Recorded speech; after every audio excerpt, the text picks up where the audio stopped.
75 million pesos in marked cash. A popular former video disc jockey turned media personality slash founder of One Peanut Gallery Media Network and four of his colleagues slash cohorts were rounded up in a sting operation over blackmail slash extortion charges against embattled former House Speaker Martin Romualdez.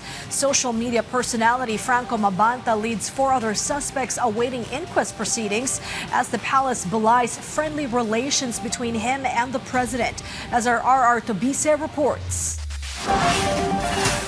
Franco Mabanta, founder and CEO of Peanut Gallery Media Network, was arrested in an entrapment operation in Pasig City along with four other individuals. According to the NBI, the group allegedly tried to extort 350 million pesos from former House Speaker Martin Romualdez. Mabanta allegedly demanded money in exchange for not posting a video expose online. In a statement on Facebook, the PGMN maintains its innocence and claims of a setup.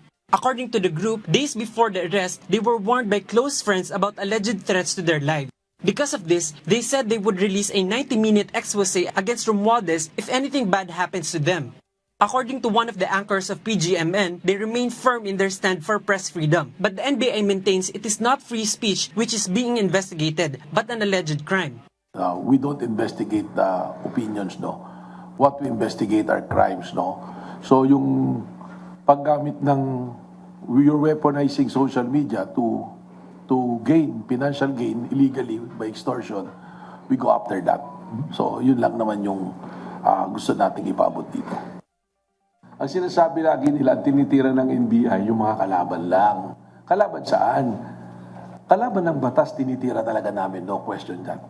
At ang sinasabi ko nga, evidence-based tayo. According to PCO Undersecretary Claire Castro, Franco Mabanta is not a friend of President Ferdinand R. Marcos Jr. Instead, she showed photos linking Mabanta to the Duterte camp. Ang nais naman po ng Pangulo sa lahat ng pagkakataon, managot ang dapat na managot.